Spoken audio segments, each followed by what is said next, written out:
దొడ్డు బియ్యం పెద్ద భారంగా మారుతోంది. రాష్ట్రంలోనే కాదు దేశంలోనూ దొడ్డు బియ్యం నిల్వలు భారీగా పెరిగిపోతున్నాయి.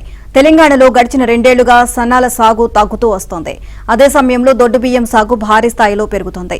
ఎంతలా అంటే 3 ఏళ్ల క్రితంతో పోలిస్తే దొడ్డు ధాన్యం దిగుబడి దాదాపుగా రెట్టింపైంది.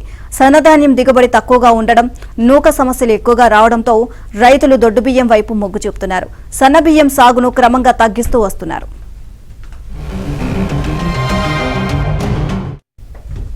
మార్కెట్లో సన్నాలకు డిమాండ్ అనూహ్యంగా పెరుగుతోంది. డిమాండ్కు సరఫరాకు వ్యత్యాసం పెరుగుతుండటంతో ధరలు ఆకాశాన్ని అంటున్నాయి. మార్కెట్లోనే కాదు తెలంగాణ ప్రభుత్వ పథకాల్లోనూ సన్నాలకు ప్రాధాన్యమిస్తోంది.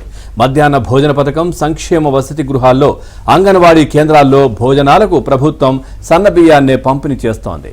ఏటా వానాకాలం, యాసంగి సీజన్లలో సేకరించే దొడ్డు బియ్యాన్ని కస్టమ్ మిల్లింగ్ చేయించి ప్రజా పంపిణీ వ్యవస్థ ద్వారా రేషన్ కార్డుదారులు, జాతీయ ఆహార భద్రతా కార్డుదారులకు పంపిణీ చేస్తోంది. ఇలా పౌర సరఫరాల శాఖ ద్వారా పంపిణీ చేయడానికి ఏటా 24 లక్షల మెట్రిక్ టన్నుల బియ్యం మాత్రమే అవసరం. ఉత్పత్తి మాత్రం 174 లక్షల మెట్రిక్ టన్నులుగా ఉంది.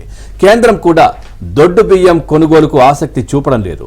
దాంతో దొడ్డు బియ్యం నిల్వలు పెరిగిపోతున్నాయి. రేషన్ కార్డుదారులు దొడ్డు బియ్యాన్ని తీసుకుంటున్నా తినడానికి మాత్రం ఇష్టపడడం లేదు.